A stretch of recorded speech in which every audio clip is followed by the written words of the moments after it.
Good morning, everybody, on this Monday, September 21st. And I'm looking down because I actually have a heating pad on my leg. I'll explain. But I'm a little cold today. The heating pad's not because I'm cold. I've got my slippers on. I've got my sweater on. Sorry, I'm trying to move around. Got my slippers on, got my sweater on, and I have a heating pad right here. So let me talk about the heating pad. Saturday, when I was walking around our new home, I will show you guys. I'm not going to show you like the front of the house. I'll do a house tour when it's empty. Like the day we close on it, I will do an empty house tour. We're going to do some sprucing up. We're going to do some painting and stuff. Long term, we're going to do remodeling, but like the bathrooms need remodeled, the kitchen needs remodeled. Some of that we'll be able to do ourselves. Some of that we're going to pay some other people to do, but long story short, we need to do some remodeling. We want to get the house updated. It hasn't been updated in 40 years. You know, I mean, it's been well kept. It's been very well kept. The owners had a lot of pride in ownership. They had put a new deck. The deck on the back of the house is actually not that old. They put a new heating and cooling system in, I don't know, like a few years ago. They put a new roof on the house 7 years ago. So they really cared about their house, but like all the exterior doors need replaced. They're all old. I mean, it's a well-kept but older house. It hasn't been updated in 40 years. So we're going to be needing to do some updating in, over the next few years. It's good enough for us to move in. I think the reason why we ended up winning the house is because a lot of people were there thinking that it would go cheap because of the fact that it needed updated. I don't need to be a fancy person. Do I like fancy things? I absolutely like fancy things. Our backup house was a showpiece. It really was. But I care more about it functioning than looking beautiful. You know what I mean? Anyway, I was walking around the property. Long story short, we are going to be doing updating. I'm probably not going to show the outside of the house just because I've heard some horror stories recently from a lot of YouTubers. I mean, you guys aren't going to come visit me, but you never know. Down the line, a year from now, somebody might find my channel and decide to come visit my house. I don't know. So there are some strange people in this world. There just are. I love all of you, but every once in a while, there's some strange people in this world. I was watching a video the other day from a channel called Prepper Princess, where someone decided to dox her because she had shown pictures of the exterior of her house. And this guy went through Zillow and searched like thousands of properties until he found her house and then doxed her. There are some really weird people in this world. Anyway, so I'm not going to show the exterior of the house. I am going to show like the interior and before we remodel it. But anyway, long story short, my leg. So the house has 5.5 acres. The property is 5.5 acres. The house and the grass around the house is probably the front acre-ish, maybe 2 acres is like, maybe 1.5 acres is like the front of the property with the grass and the house. And then there is a car or a 2-car garage. They call it a shed because apparently at one point it was a barn. It's like a small barn. They had horses, they had cows, they had sheep. They have anything else? I don't know. The homeowner, the son said that over the years that he had lived there, they had cows, horses, and sheep. Apparently they had a, what is it called? 4-H. The local high school had a 4-H program at one point. I don't know that they still do. I don't think they still do. But this guy, the homeowner, the parent, the dad who passed away, actually let the 4-H program come to this property and raise 8 cows. I don't know if they were steer or cows. I don't know. Steers are boy cows. I forget what female cows are called. Cows? I don't know. I don't know enough about them. Anyway, the local 4-H team from the local high school actually had raised 8 cows on this land. Anyway, long story short, I think the front 1.5 or 2 acres is the house with the property, or with the house with the like grass and stuff. Right behind the house is a barn, a shed. It's a 2-car garage right now. From that point back, the rest of it is all like trees and field and everything. They had not mowed that for quite some time. So they went through with a brush hog and just brush hogged the whole open area. There's a whole bunch of forest in the center. There's a whole center part of it that has trees, but they brush hogged it all down. So I walked the property, and there was a lot of like, you know, thicker weeds that they had just, you know, rolled over, and all of their roots and stuff were still there. So you can imagine a weed that got that big, you know, that's not that big in the grand scheme of things, you know, it's tiny, you know, but you have dozens and dozens of those all around. As you're walking, you're gonna step on them. Anyway, the reason my leg hurts 6 minutes in, I walked around there, and because it's kind of uneven, you got all those little things popping up, and it's actually a pretty decent walk. Like, this is 5.5 acres. It's not small, right? And I'm out of shape. I haven't been walking recently. I know you guys probably need to figure that out. I haven't been walking recently. I got to get back into that. But, excuse me, I'd had soda. But I walked the circle around it, and the one muscle right behind my knee locked up. Not that during the day, but like later in the evening, like the muscle, and I can actually feel a knot behind my knee, like right above my knee, on the back of my leg. I can actually feel a knot. Like there's actually a circle, and it's gotten down, but there was like a circle knot on the back of my leg, and it has minimized since Saturday, but it keeps threatening to like lock up again. And my golly, if you guys have ever had muscle cramping, it hurts.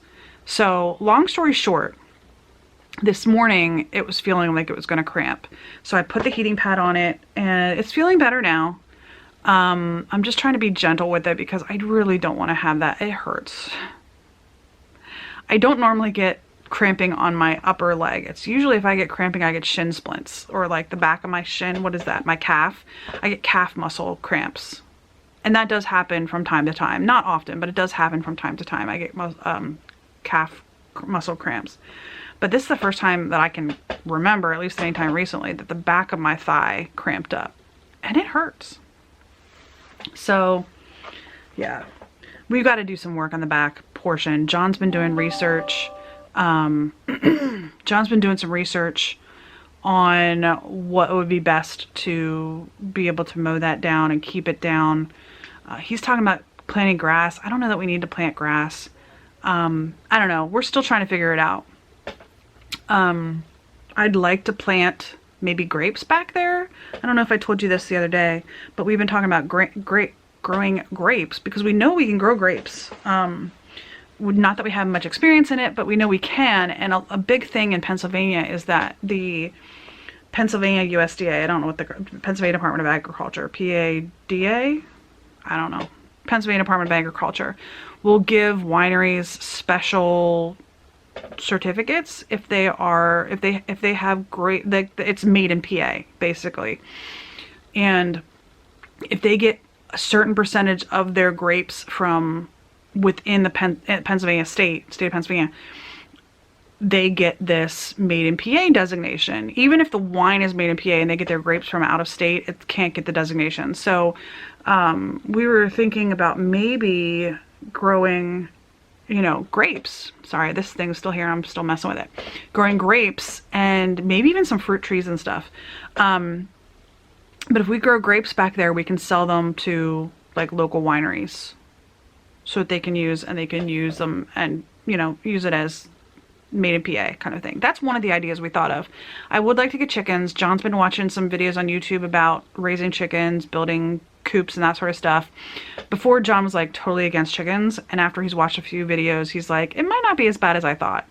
So, and he's looked at some like a couple of videos on some ways to grow coops that will be easy to clean, easy to access the eggs, good for the chickens, and like have proper ventilation and that sort of stuff. So, you know, and like the one dude I walked through the room last night when he was watching one, he was talking about how some people will build it this way, but he's built it this other way because it makes it easier to clean. So we're still thinking chickens. We're thinking grapes. We're thinking like just vegetables for us to eat. Maybe fruit as well, because my kids love apples. Both of them just love apples. So maybe we'll plant some apple trees. Yeah. The place is a blank slate. Well, we've got all those trees in the center, and we've got a lot of cleaning up to do in the yard. A lot of cleaning up to do. Just because the couple that owned the house were older, and they weren't able to maintain it. You know what I mean? That's where I'll be 30 years from now. I'm not knocking it. It's just a fact. And I don't plan to live there more than maybe 20 or 25 years. You know, when I'm 60, 65 years old, I will plan to downsize as long as I live that long, you know, God willing. And if I live that long, I plan on either selling it to one of my kids if they want it, or just selling it in general and downsizing, because when I'm 65 years old, I'm not going to be able to maintain 5.5 acres. John's going to be 70. You know, he's 5 years older than me. So we're just not going to be able to maintain it. And I don't want it to be a scenario where we have a property that we can't use or maintain. So, you know, I already have it in my head that we're going to use this for, that I'm going to, you know, we're going to live here for 20 years. We're going to update the house. You know, maybe put in some things that we would like, you know, maybe a pool. I don't know. We'll see. But maybe put in a pool, do a whole like backyard oasis kind of a thing with, you know, like a little space that like a pool house that has, you know, I don't know. I don't know what the future is going to hold. I just don't. So we'll see.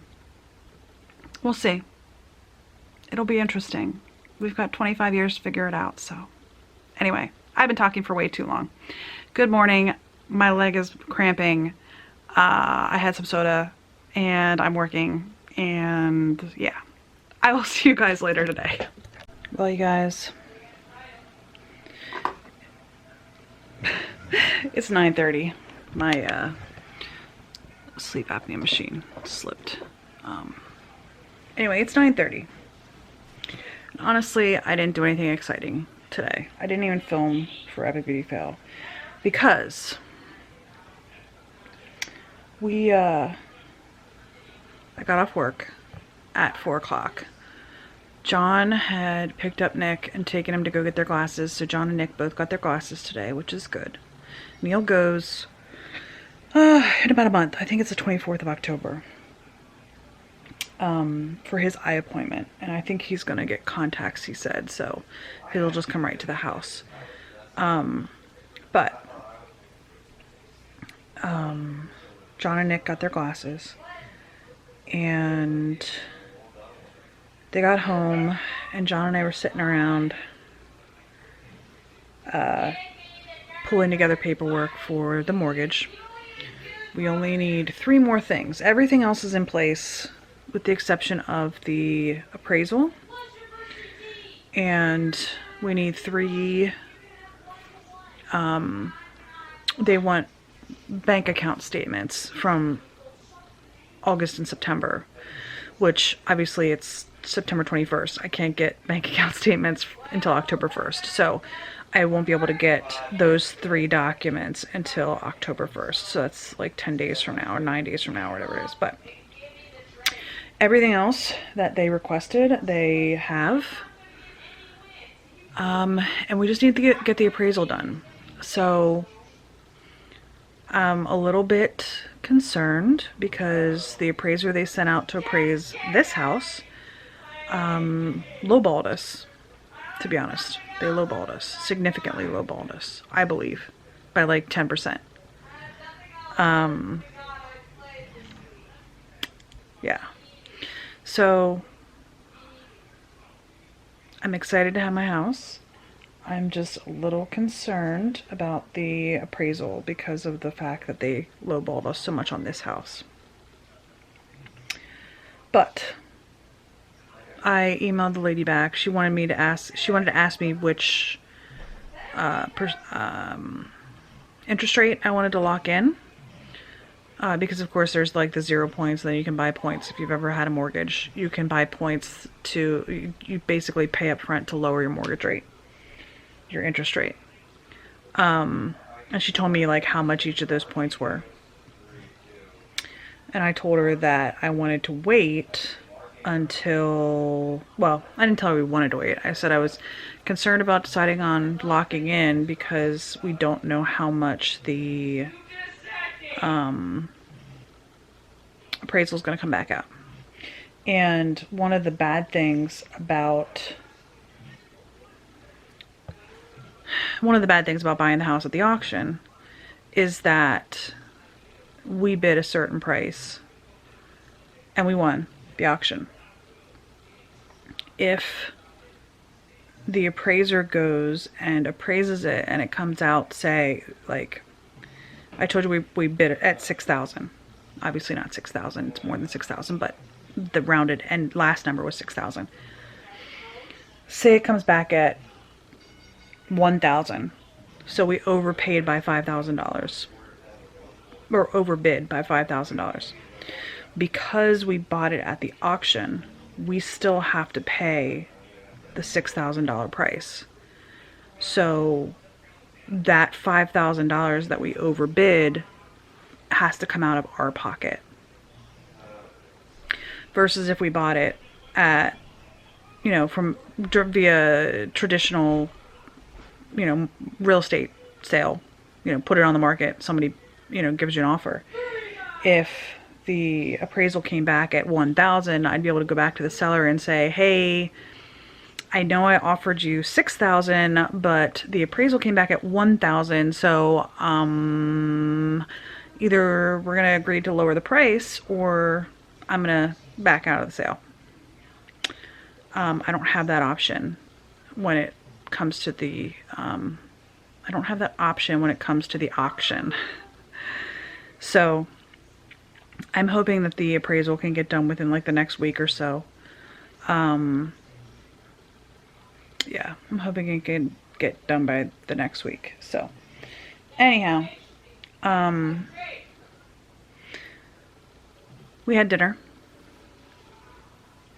We had breakfast for dinner. So we had dinner. And then I ran to Target because I wanted chocolate chips. And it just so happened that they were sold out of chocolate chips. I shouldn't say that. They had like bags upon bags upon bags of dark chocolate chips.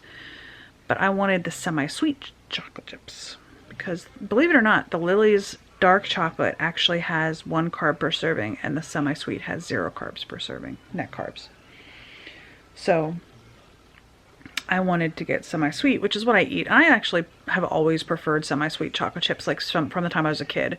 My mom, when she made chocolate chip cookies, she always used Nestle's semi-sweet chocolate chips. So I've always liked semi-sweet chocolate chips. Nestle's specifically was what my mom used.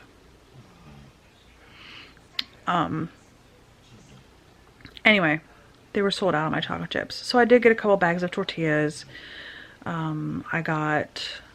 We got a couple of things of like school supplies. They had Sharpies. I bought a package of Sharpies, and actually John picked up a pack to take to work with him.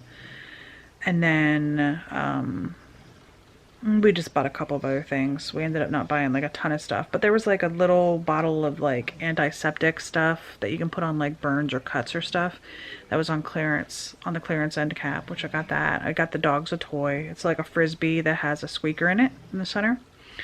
So I got the dogs a toy, again on the clearance end cap. So we just bought a handful of stuff at Target. They did not have a lot of clearance, which was very disappointing. I was hoping for more clearance. Anyway, by the time I got home from Target though, I was exhausted. And I have been literally sitting here in bed, ready to go to sleep since 7:30 or 7 o'clock, whatever time we got home from Target. We ate dinner at like 6, so I guess it's probably like 7:30, and now it's 9:45. So I'm tired. I'm ready for bed. I'm going to the endodontist on Wednesday. I called them and I said, hey, when I push on my tooth, it hurts. They were like, oh yeah, the doctor said that the second tooth might have a problem. I said, no, no, no, no, no. When I push on that tooth that I just got the root canal in, that's the one that hurts. When I push on the one next to it, I feel nothing. There's no pain there. There's absolutely nothing there. Like, this tooth in the very back, that one, this one feels like nothing. Like, I can like literally poke any of these teeth and I feel nothing. That back one, I put a little bit of pressure on it and it hurts. So, I don't know what that means. It doesn't hurt down in my gum. It hurts actually like the tooth hurts. So that stinks. Anyway. The one thing that I haven't said that I've wanted to, and that's what I'm thankful for today, is I'm thankful for you guys. I know a few of you left me comments that you were sending me good vibes, or you were praying for me, or you just were keeping me in your thoughts as we were going through and trying to get ready for this to buy this house. And I haven't thanked you for that. So I just want to say that today I am thankful for all of you who were sending your good vibes and your prayers and your, you know, positive feelings our way. I believe that stuff helps. I really do. So, I want to thank you guys. I'm very thankful for you today. Just keep us in our thoughts for like the next week and a half or so until we get our appraisal back.